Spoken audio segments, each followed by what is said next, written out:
One, two, three.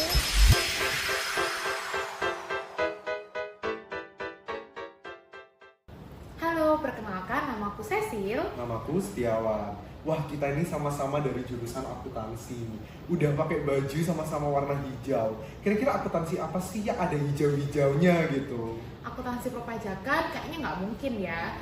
Akuntansi keuangan apalagi. Aha, aku tahu akuntansi lingkungan yang paling cocok dengan warna hijau-hijau. Bener banget. Jadi podcast hari ini kita bakal bahas mengenai akuntansi lingkungan.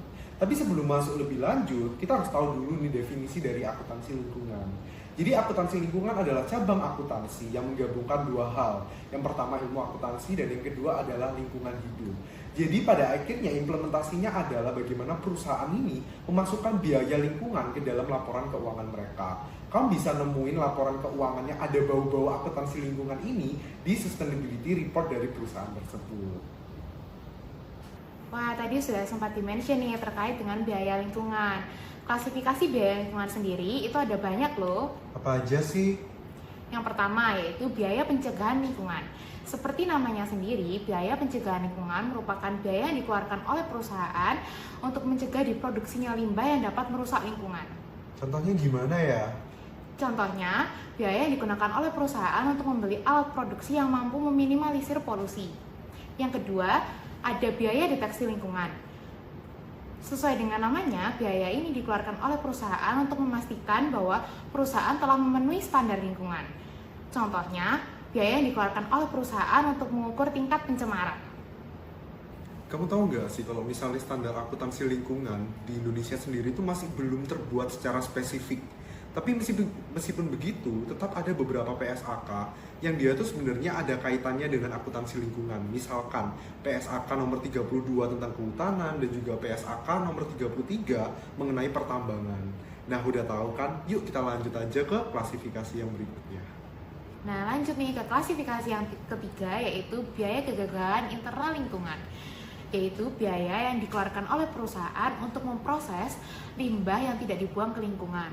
Contohnya, biaya yang dikeluarkan oleh perusahaan untuk mendaur ulang sisa bahan produksi. Oh, jadi biar tujuannya itu nanti barang-barang yang terbuang itu tidak sia-sia gitu ya? Iya, betul sekali, supaya sisa-sisa bahan produksi ini dapat dimanfaatkan kembali jika dia itu masih memiliki nilai, jadi tidak akan terbuang sia-sia. Kemudian lanjut ke klasifikasi yang terakhir, yaitu biaya kegagalan eksternal lingkungan. Merupakan biaya yang dikeluarkan oleh perusahaan untuk aktivitas setelah limbah tersebut dibuang ke lingkungan. Sebagai contoh, apabila perusahaan telah membuang limbahnya ke danau, maka biaya kegagalan eksternal ini akan digunakan oleh perusahaan untuk membersihkan danau yang tercemar. Ternyata kalau kita pikir-pikir, biaya yang disebabkan oleh lingkungan ini banyak banget ya. Iya, banyak banget ya biayanya ternyata. Tapi secara tidak langsung kita itu bisa narik loh benang merah. Kalau misalnya melalui akuntansi lingkungan ini, perusahaan itu dia itu bisa mengidentifikasi atau mengestimasi biaya produksi dengan jauh lebih baik. Karena apa? Karena dia itu juga mempertimbangkan faktor lingkungan yang sebelumnya itu masih sering banget itu diabaikan. Dan juga selain itu, pada akhirnya ini juga merupakan suatu bentuk pertanggungjawaban dari perusahaan ketika dia itu telah melakukan kerusakan terhadap lingkungan ini. Sehingga ketika dia melakukan kerusakan, maka dia harus bertanggung jawab dan melakukan hal-hal yang bisa dia itu menyelesaikan permasalahan lingkungan tersebut. Jadi kayak akuntansi lingkungan ini ternyata oke banget ya. Ngomong tentang akuntansi lingkungan nih, sebenarnya bagaimana sih implementasinya dalam dunia bisnis sekarang? Apakah sudah oke? Nah, menurut survei dari KPMG, 80% perusahaan di dunia dia itu udah punya sustainability report loh. Bahkan di Jepang itu udah 100%. Karena apa? Karena di Jepang ini menjadi sesuatu hal yang diwajibkan oleh Kementerian Lingkungan Hidup mereka. Tapi kalau misalnya di Indonesia itu gimana sih? Nah, kalau di Indonesia sendiri itu biasanya perusahaan-perusahaan yang udah TBK aja nih yang udah punya sustainability report. Kalau mereka nggak TBK, kemungkinan besar mereka nggak punya sustainability report ini. Ada beberapa perusahaan yang bagus banget nih sustainability reportnya. Kita sebut beberapa nama ya.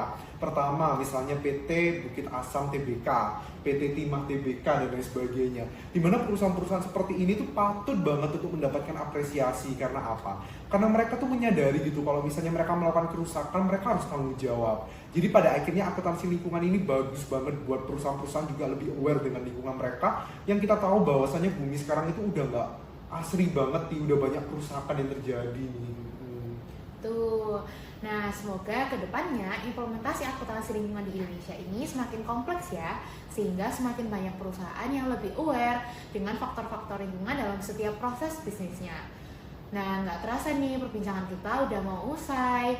Gimana? Apakah kalian udah mulai dapat gambaran tentang akuntansi lingkungan melalui penjelasan kita yang sederhana?